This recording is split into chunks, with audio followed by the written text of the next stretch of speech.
আসসালামু আলাইকুম রহমতুল্লাহ। আল্লাহু আকবার, আল্লাহু আকবার, লা ইলাহা ইল্লাল্লাহু, আল্লাহু আকবার, আল্লাহু আকবার, আলিল্লাহিল হামদ। সো এখন যাচ্ছি হচ্ছে ঈদের নামাজ পড়তে।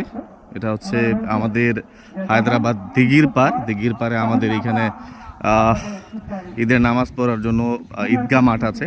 সো চলেন দেখি। এইটা হচ্ছে মূলত আমাদের ঈদগাহ মাঠ। মাশাআল্লাহ, এই যে অনেক বড়, কিন্তু এটা পাশে হচ্ছে দিঘি হচ্ছে, কিন্তু আমাদের দিঘি বিশাল বড় একটা দিঘি, কিন্তু এটা দিঘির পাশে হচ্ছে মূলত আমাদের এই যে ঈদগাহ মাঠটা, বিশাল বড় ঈদগাহ মাঠ, কিন্তু এই যে মানুষ আসতেছে, এটা একদম সম্পূর্ণটা ভরে যাবে। আপনার ঘরের মধ্যে ঈদের খুশি হবে বলেন।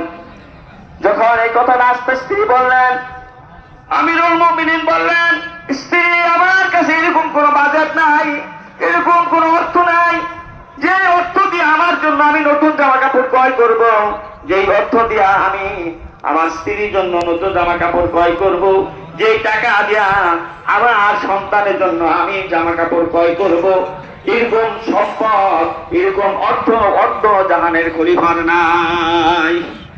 কিরকম জীবন ছিল একটা অর্ধ জাহানের খলিফা, অর্ধ জাহানের বাদশা, কিরকম তার অবস্থা ছিল। আজকে যদি তামাম পৃথিবীতে আমিরুল মুমিনিন হযরত ওমর ফারুক রাদিয়াল্লাহু তাআলা আনহু, আপনারা মাঠটা সুন্দর করে সুশৃঙ্খল ভাবে আপনারা মাঠটা ত্যাগ করবেন, যাতে যারা দ্বিতীয় জামাতে যারা নামাজ পড়বেন তাদের অনুরোধ করবো তাড়াতাড়ি মাঠে চলে আসেন।